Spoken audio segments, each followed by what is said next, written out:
आपकी स्क्रीन पर दो सेंटेंसेस है, I have to do my homework, I must do my homework. क्या दोनों सेंटेंसेस का मतलब एक ही है? क्या दोनों सेंटेंसेस अलग अलग है? दोस्तों, आज के लेसन में बस यही सीखेंगे, हैव टू कहां यूज करना है और मस्ट कहां यूज करना है। दोनों ही वर्ड्स एक ड्यूटी बताते हैं, एक ऑब्लिगेशन बताते हैं, पर अक्सर गलती होती है, हम हैव टू की जगह मस्ट यूज करते हैं और मस्ट की जगह हैव टू यूज करते हैं। कौन सा वर्ड कहां लगाना है, आज यही सीखने वाले हैं। मैं हूं आकाश और आप देख रहे हो लर्न एग्जाम सीखते हो English through Hindi. Welcome to one more English lesson. तो चलिए शुरुआत करते हैं आज के लेसन की।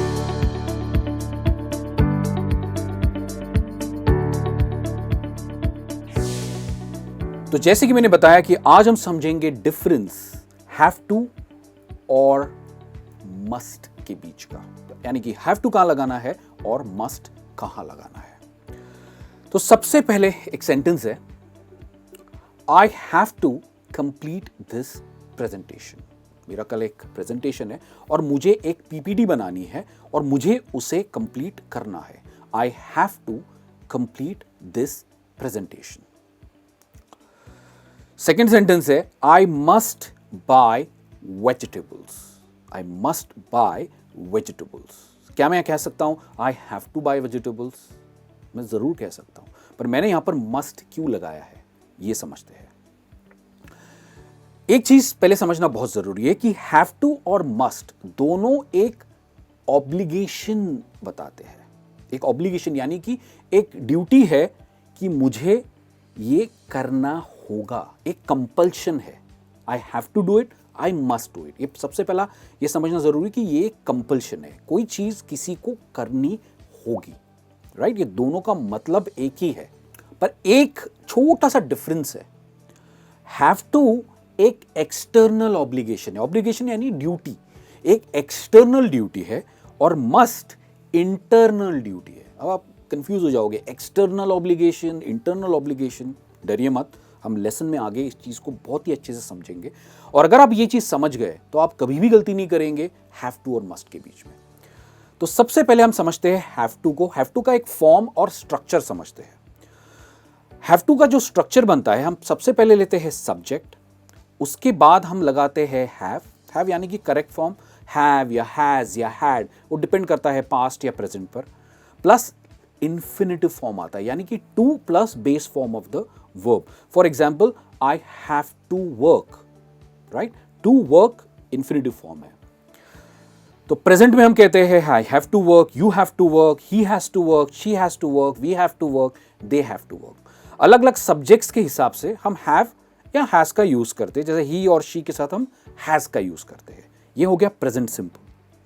पास्ट में हम यूज करते हैं हैव का बन जाता है हैड।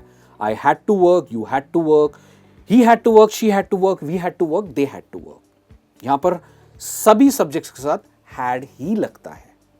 और फ्यूचर में हम कहते हैं विल हैव, हम इसके आगे एक विल लगाते हैं।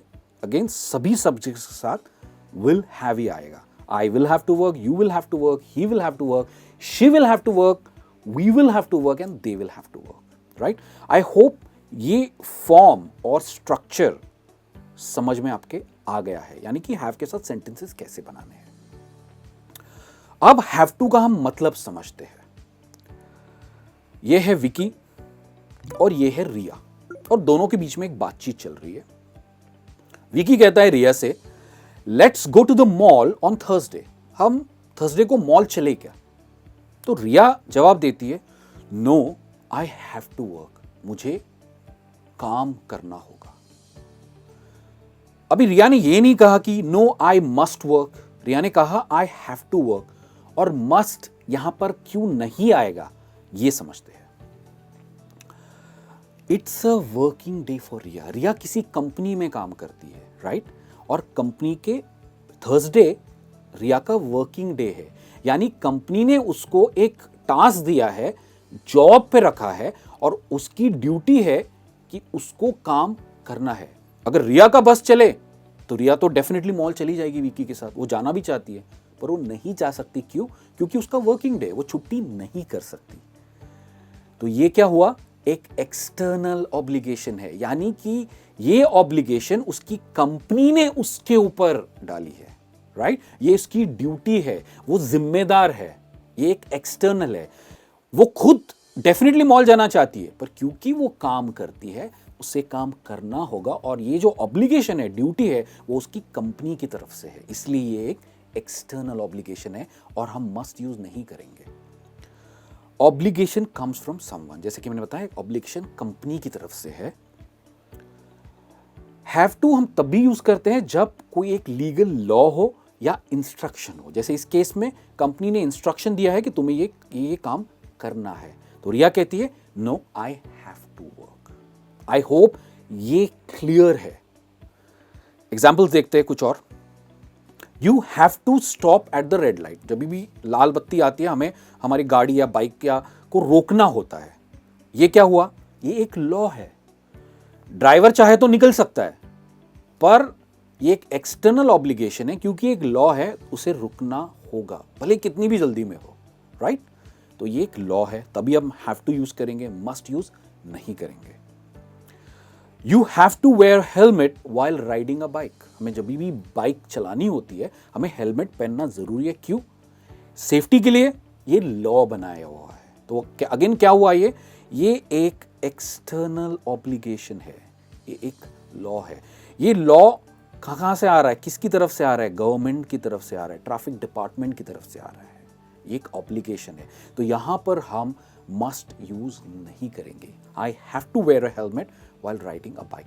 मस्ट भी यूज कर सकते हैं, पर उसका कॉन्टेक्स्ट अलग है, जो हम आगे समझेंगे। अब हम समझते हैं मस्ट। सबसे पहला, मस्ट एक मॉडल वर्ब है, हैव टू मॉडल वर्ब नहीं है। इसका फॉर्म और स्ट्रक्चर समझते हैं। हम सबसे पहले लगाते हैं सब्जेक्ट, उसके बाद आता है मस्ट, और base form of the verb आता है। यहां पर इन्फिनिटिव नहीं आता है। जैसे for example I must work, work base form of the verb है। जैसे हम कहते हैं I must work, you must work, he must work, she must work, we must work, they must work, right? यहां पे प्रेजेंट, पास्ट या future नहीं आता है मॉडल वर्ब के साथ। सभी फॉर्म में ये हमेशा मस्ट ही रहेगा। I hope that is clear. Have to में हम प्रेजेंट, फ्यूचर और पास्ट दो तीनों में यूज कर सकते हैं, पर मस्ट में ऐसा कोई कंपल्शन नहीं है, राइट? इसका कोई पास्ट, प्रेजेंट या सिंपल नहीं है। It is used to express either present या फ्यूचर ऑब्लिगेशन। हम हमेशा इसे प्रेजेंट ड्यूटी या फ्यूचर की ड्यूटी या ऑब्लिगेशन को बताने में यूज करते हैं। हम पास्ट की ड्यूटी बताने के लिए मस्ट का यूज नहीं करते हैं। I must study for this exam, हम प्रेजेंट में बात कर रहे हैं। I must study for this exam, ये प्रेजेंट है। I must wash the bike tomorrow, ये मेरा फ्यूचर ऑब्लिगेशन है। So this is my future obligation, this is my present obligation. I must study for this exam, मुझे इस exam के लिए पढ़ाई करनी होगी। I must wash my bike tomorrow, तो वर्ड जो टुमारो है ये फ्यूचर ड्यूटी के बारे में बात करता है। आई होप पास्ट में हम इसे यूज नहीं करते हैं ऑब्लिगेशन बताने के लिए। अब हम समझेंगे मस्ट का मीनिंग, यानी कि हम क्या मीनिंग के साथ इसे यूज करते हैं। अगेन हमारे पास है विकी और रिया। जैसे हमने पहले भी देखा होगा, विकी कहता है let's go to the mall on Thursday, और रिया कहती है नो आई मस्ट स्टडी। तो काम के साथ वो पढ़ाई भी कर रही है। वो कहती है नो आई मस्ट स्टडी। अभी क्या वो कह रही है no I have to study? नहीं, नो आई मस्ट स्टडी। उसने आई मस्ट स्टडी क्यों कहा? She decides not to go and study, ये उसका डिसीजन है। किसी ने ये डिसीजन उसके ऊपर नहीं थोपा है, वो खुद जिम्मेदार है और जिम्मेदारी के साथ कह रही है कि नहीं मैं मॉल नहीं आ सकती, मेरी एग्जाम आ रही है, मुझे पढ़ना होगा, राइट? क्योंकि मस्ट और हैव टू का मतलब यह है किसी को कोई काम करना होगा, पर यहां पर वो क्या कर रही है? अपनी एक सेल्फ डिसिप्लिन बता रही है, अपनी खुद की जिम्मेदारी का के एहसास के साथ वो कह रही है कि मुझे पढ़ना होगा, मैं मॉल नहीं आ सकती। ये किसी ने उसके ऊपर ये ड्यूटी नहीं डाली है। जैसे प्रीवियस केस में जब वो कहती है कि आई हैव टू स्टडी, वो कंपनी में काम करती है और कंपनी ने वो जिम्मेदारी उसके ऊपर डाली थी, ड्यूटी डाली थी, पर यहां पर वो खुद सेल्फ डिसिप्लिन के चलते वो कहती है कि आई मस्ट स्टडी। तो ये क्या हुआ? एक इंटरनल या फिर पर्सनल ऑब्लिगेशन है, एक इंटरनल ऑब्लिगेशन, इंटरनल ड्यूटी है। हैव टू एक्सटर्नल ड्यूटी है।